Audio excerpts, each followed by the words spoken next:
Hello, Professor Bright here. Welcome back to the Sunless Skies, where, finally, after much preparation and storing a bunch of fuel and supplies in the bank just in case of horrible starvation and lack of fuel, we are headed to the Blue Kingdom. Also decided to bring along some, little hours just in case, well, we don't know exactly what we're going to need to get into the Blue Kingdom. So, perhaps a more prepared captain or more cautious captain might have looked that up ahead of time. I, of course, chose not to do so, because I am a daring sky captain? Yes? That is what it is.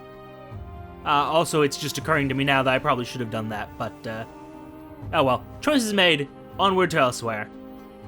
And I'm kind of really excited, because finally, I would argue finally, ooh, hold that thought. Spotted something valuable. Possibly. Oh no, finally we're going to explore some place that I have never been. And if you remember from episode 1, when we were initially just escaping out of that relay into sort of a tutorial area, kind of. Yes, cut free the fungal crinoline, please. You'll remember that that is where our original locomotive and original captain came from. So I am intrigued to see what's living there.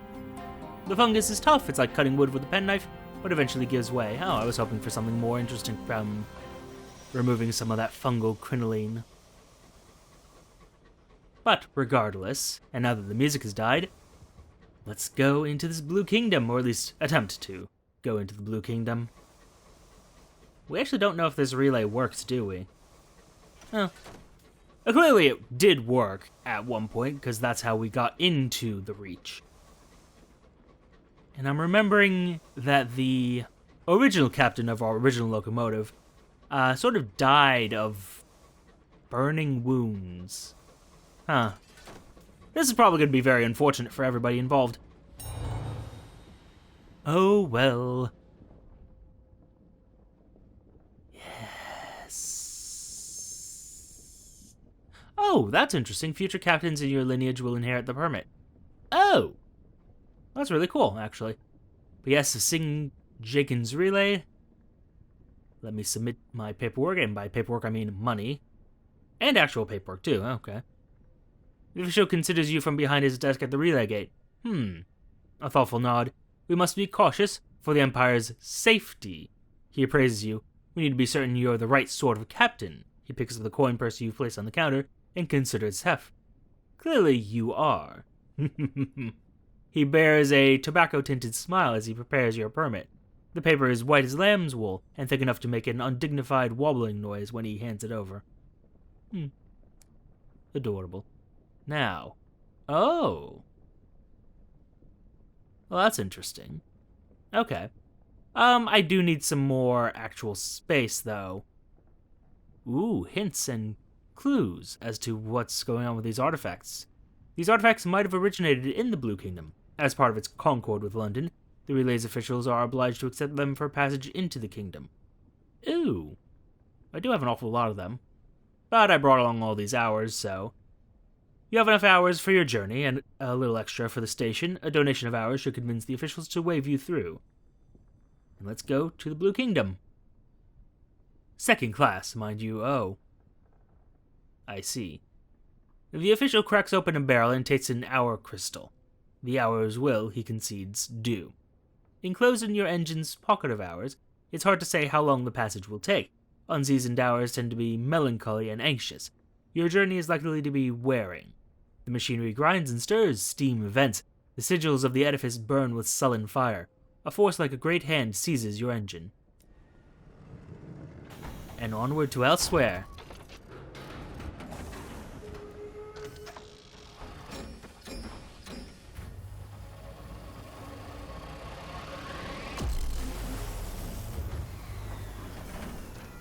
I never get tired of that animation. Oh, look at it. I just love devices like that. That just so cool. Anyway.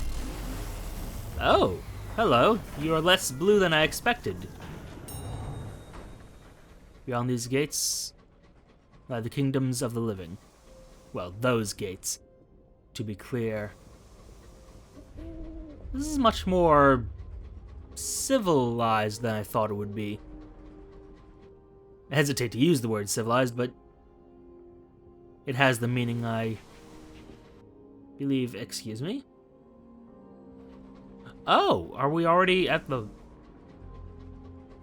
vagabond's unsettled? He says he has enemies among the dead. Yeah, there's the dock, but what? Sky Barnet. Wow, okay. Tell me about Sky Barnet. This place is not what I expected. A constant stream of dead spirits enters the Blue Kingdom through the base of the tower. Once there was a manned toll gate, but the fees have become more complicated, and the toll window is closed now. Oh. And apparently we're good for terror, okay. Take on crew. A handful of London engine crew linger at the makeshift station. Escapees from vessels crashed or stranded in the Blue Kingdom. Of course. More numerous are the masked, silent shades of the dead. They gather around your locomotive. They want work. Recruit 2 or 3 crew. There is a chance some of them will be shades of the dead. Okay. Curious. There are enough living applicants to fill the positions you need. They clamber eagerly aboard. The shades draw back. They seem disappointed. Fair, fair. Curious what it would be like to have a few of these shades on the locomotive. And are these them? The entry hall runs through the toll tower, through gates that are never closed. The hall is full of passing spirits, few of them human. A masked warhorse, a masked dolphin, swimming easily in the ghost of an ocean. A creature with 10-foot wings, which would certainly be more frightening if it showed its true face. No one speaks, and there are no footfalls, only a faint susurration like the drift of leaves. Get your bearings, there are stairs up and down, and less ordinary means of entry. A masked orangutan just ascended a pole to the floor below. Well, this is of all the dead, the kingdom of all the dead, humans and others included. Interesting. Alongside the grand entrance in the marketplace is the marketplace of Litigators, for all who need companionship and guidance in their encounter with the Blue Kingdom. Downstairs, prominent devils live, and in the upper floors of the toll tower is the Embassy of Albion.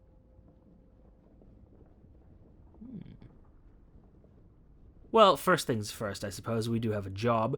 The supercilious attaché is a very busy man, apparently, but when you mention the bleak industrialist's name, his secretary suddenly waves you through. You find the attaché hunched at his desk, halfway through a mackerel sandwich. The bureaucracy here is utterly intractable, he moans.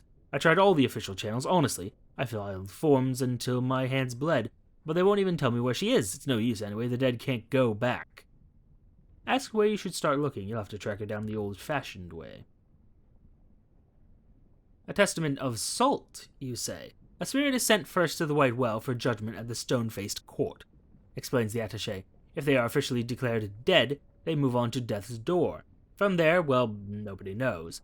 I have something that may help your search if you insist on persisting. He retrieves a wax tablet from his drawer and pushes it across the desk. It declares the bearer is officially dead. Everything here runs on spit and paperwork, you see.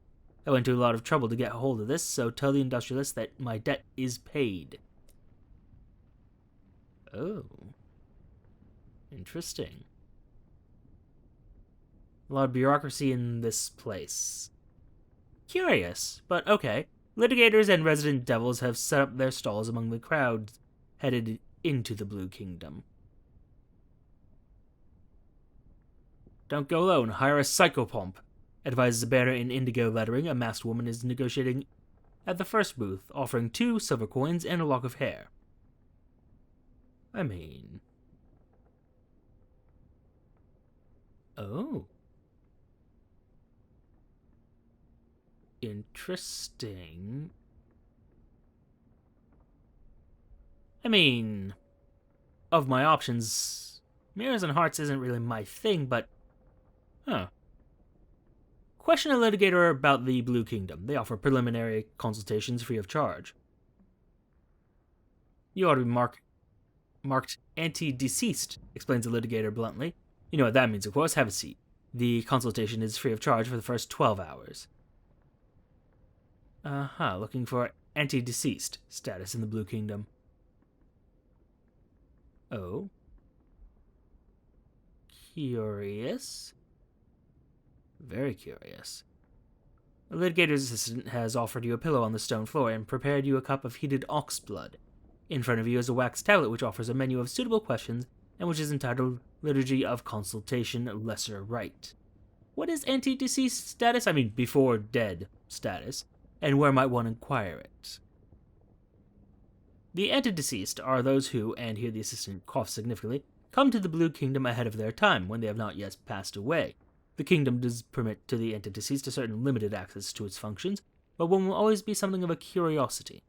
The antedeceased in the Blue Kingdom must watch out for the perfection, the blue logoi who punish aberrations and violations of the normal order. And on that subject, what are the logoi, and how do they punish those of unsuitable status? Greater and lesser wheels. The logoi are words spoken by the Sapphired King. They are decrees.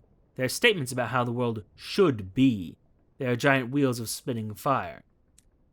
Oh. They are correspondence. Or living correspondence. Well, does correspondence live? Questions.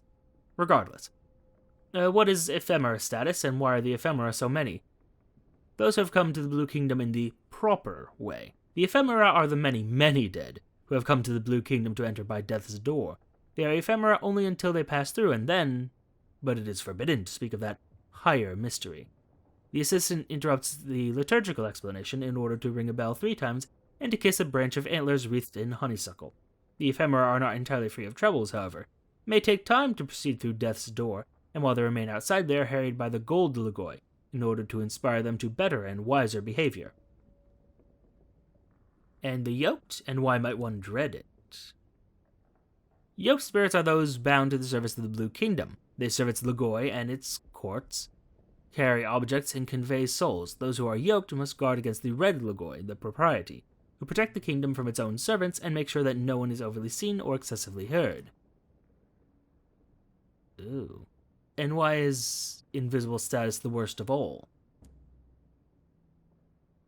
Those who are invisible have not yet been processed by the Blue Kingdom. This is the worst of outcomes. Every one of the logoi is an enemy to the invisibles. I see. May I take some notes? This consultation provides ample matter for a Porch report. You copy what you hear, but the liturgy is repetitious, and you are soon embellishing it with stories of invented shades and ruined monuments to past empires. Perhaps enough. But I assume that the toll tower is the Embassy of Albion? The top 3 floors of the tower belong to the Embassy of Albion. How did they take the top 3 floors? Excuse me? The visitor climbs 10 flights of amber stairs guarded by spirits and devils and arrives in a modest-sized parlor decorated with a pink floral carpet and a painting of the Empress. The secretary of the embassy works in the neat half of the office. The disordered half is the domain of the cultural attaché. Deliver reports to the Blue Kingdom. The secretary has an intricate filing system. Filed and unfiled. Okay. A little bit of gratitude. Thank you. Much appreciated. Let's see here. For each report, the secretary completes an intake form noting the subject of the report and a quality metric based on number of objective details included. Maps and sketches add to the quality metric. Adverbs incur a penalty. Afterwards, she places each report in a label drawer and passes you a receipt and a stack of sovereigns. 2 minutes later, the cultural attaché is kneeling beside the drawer, scattering sheets on the floor around him. Oh, that's a fine detail. What a rock. You'll need a great deal more color. That will need a great deal more color. The secretary does not have sufficient status to complain, so she does not. Oh.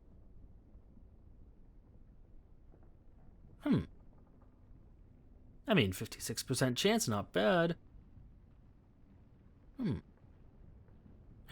Oh. I have use for this. Invest in copies of the cultural attaché's work. There are 19 volumes published. He's working on the 20th now. Yeah, I'll take that. Thank you. Delighted to offer you a copy. It's not what I expected to do here, he admits. At first I staged performances for locals, gave poetry readings, couldn't tell if they appreciated it at all. Have you ever given a reading to a circle of horse spirits?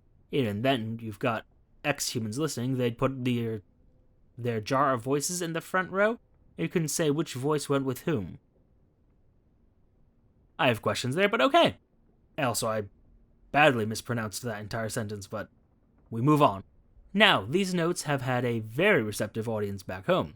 It takes out a volume and autographs the front page with a flourish. Unnecessary, but thank you.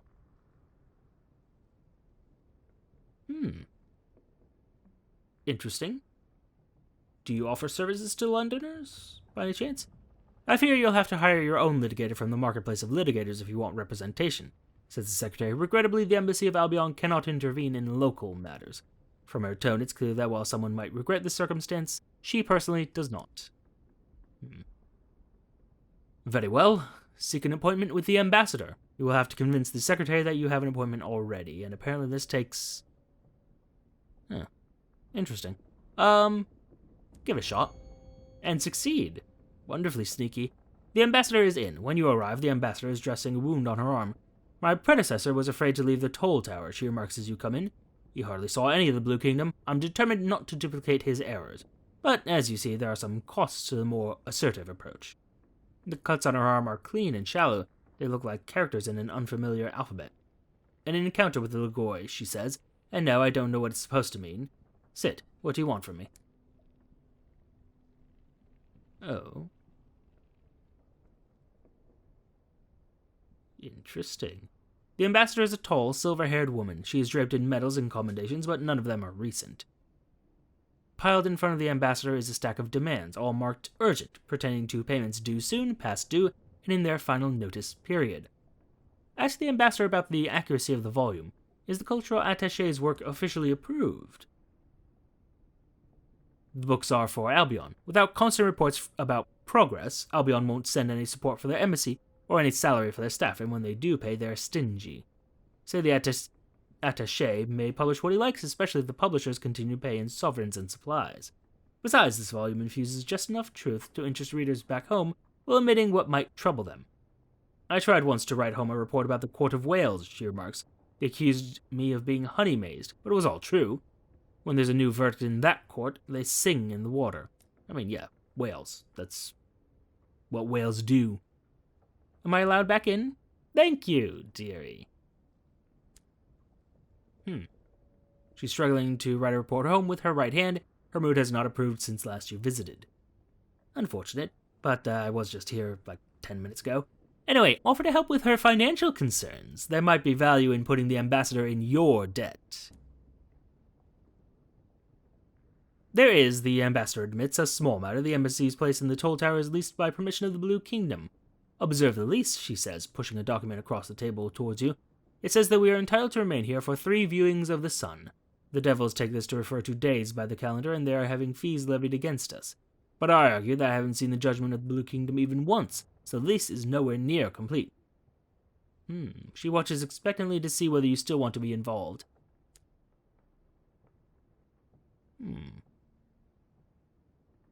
Ask where one might begin renegotiating the embassy's lease. She hasn't done it herself, but perhaps she knows where to start.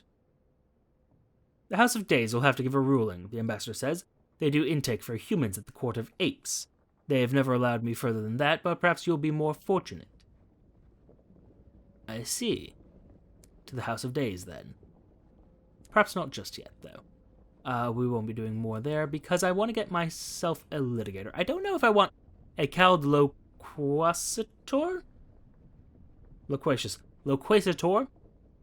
in exchange for a volume of notes, or... I don't have many visions, but I do like the idea of having a nameless spirit, just sort of helping.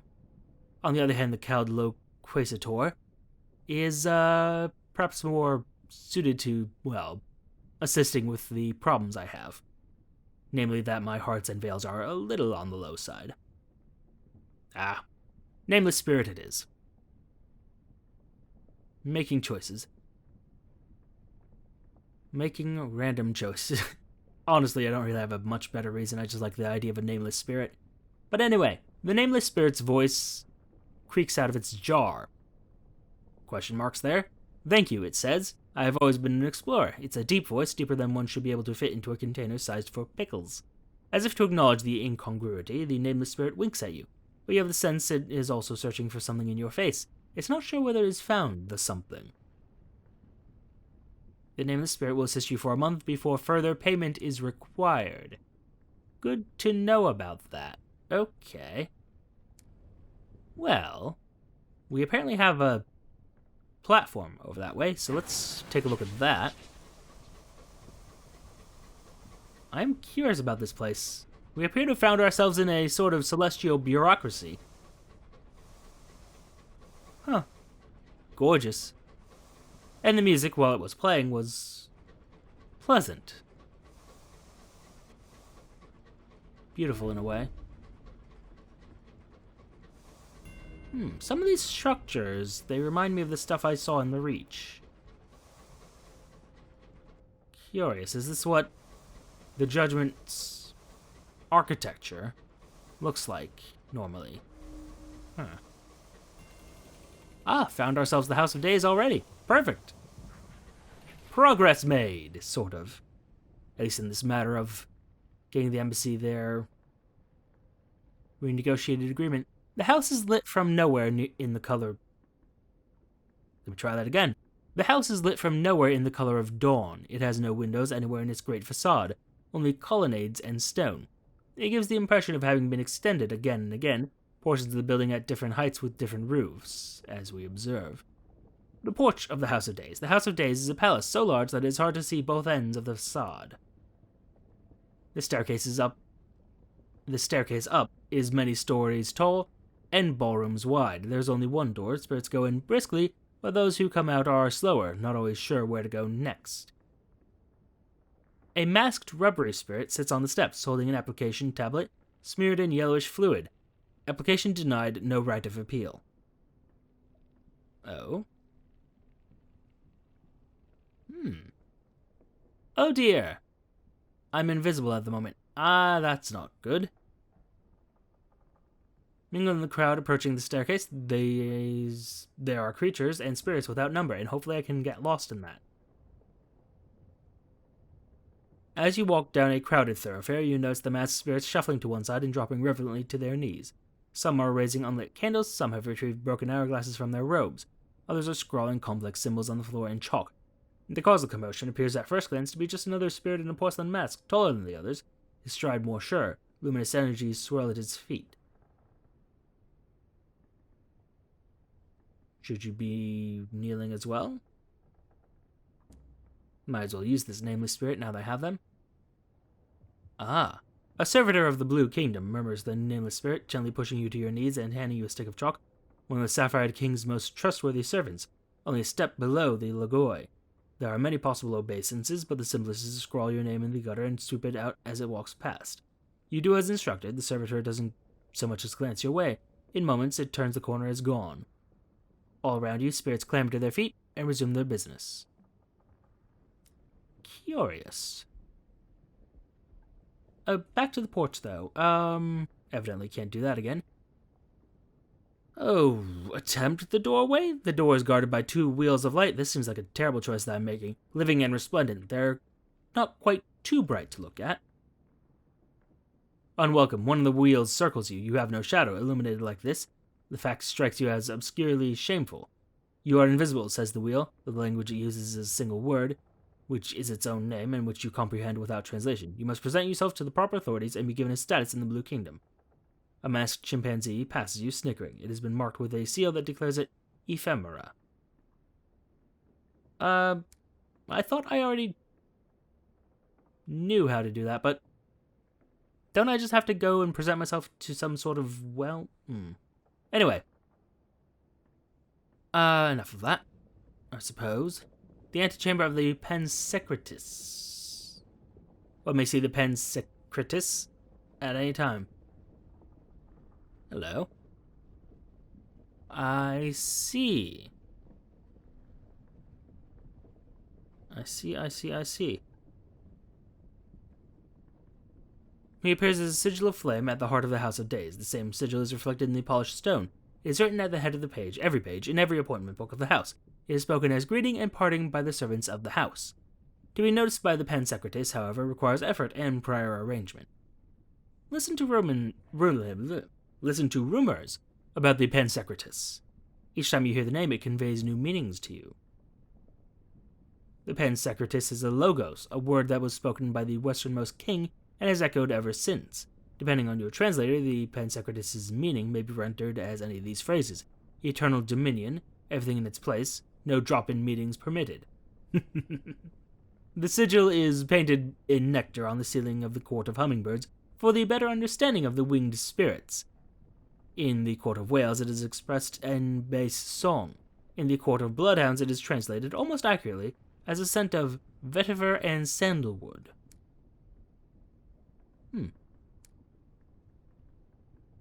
Curious place. Clearly I can't do anything here right now. I am not 100% sure where to go next.